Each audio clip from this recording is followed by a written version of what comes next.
Halo, perkenalkan nama saya Niwayan Indahyanti, NIM 18104241. Di sini saya akan menjawab pertanyaan dari audit keuangan. Pertama, soalnya apa peranan profesi akuntan publik di dalam suatu negara tempat mereka berada, serta sertakan contoh kasus terkini untuk mendukung jawaban Anda. Akuntan publik yaitu suatu profesi yang memberikan jasa berbagai profesional yang telah memiliki izin negara untuk melakukan praktik sebagai akuntan swasta yang bekerja secara independen. Tugas akuntan publik meliputi analisis laporan keuangan, audit laporan keuangan, audit pajak, dan sebagainya. Sebuah perusahaan melakukan pemeriksaan secara rutin tentang laporan keuangan sehingga laporan tersebut menjadi wajar, handal, dan memiliki daya guna yang maksimal. Berikut peranannya. Pusat informasi dalam aktivitas perusahaan. Informasi merupakan salah satu sumber daya bisnis seperti sumber daya lainnya. Informasi juga merupakan suatu vital bagi kelangsungan hidup perusahaan. 2. Menerapkan good corporate governance. Peran akuntan publik sebagai strategi partner dalam hal ini sebagai orang yang dipercaya memiliki informasi lebih tentang kelangsungan bisnis perusahaan dan mampu memprediksi arah bisnis perusahaan, harus mampu menjelaskan dan menerapkan mekanisme good corporate governance pada perusahaan. 3. Mengendalikan dan mengarahkan dengan efektif sumber daya dan yang dimiliki perusahaan.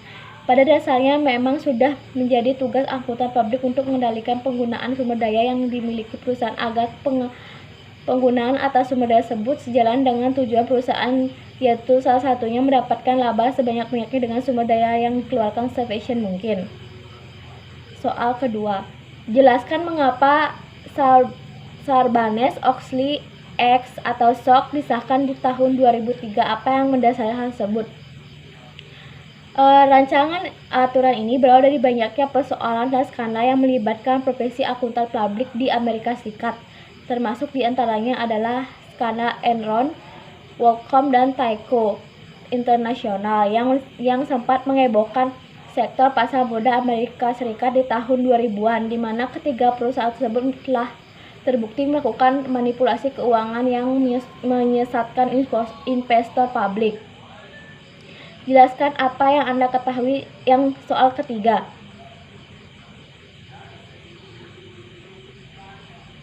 Jelaskan apa yang Anda ketahui tentang kasus Enron dan WorldCom. Perusahaan Enron dan WorldCom merupakan dua skandal kasus manipulasi laporan keuangan sempat mengguncang Amerika Serikat. Kasus Enron secara singkat, ini adalah kasus kebangkrutannya perusahaan besar yang terjadi karena adanya penyelewengan. Salah satu pelaku itu adalah pelaku Moral Hamzat, yaitu merupakan seorang akuntan perusahaan Enron. Dia memanipulasi laporan keuangan perusahaan tersebut yang semestinya rugi jadi untung. Manipulasi itu maksudnya agar saham mereka diminati investor yang pada akhirnya menyelewengkan tersebut diketahui oleh publik. Kasus WorldCom. Dalam laporannya, WorldCom ditemukan bahwa perusahaan mengklarifikasi lebih dari 3,8 miliar US dollar untuk beban operasional dibukukan sebagai pengeluaran modal. Dengan memindahkan akun beban kepada akun modal, WorldCom mampu menaikkan pendapatan atau laba. WorldCom juga menggunakan akun cadangan secara tidak benar. Perusahaan akun ini untuk mengantisipasi kejadian luar biasa yang tidak dapat diprediksi, seperti hutang pajak tahun depan.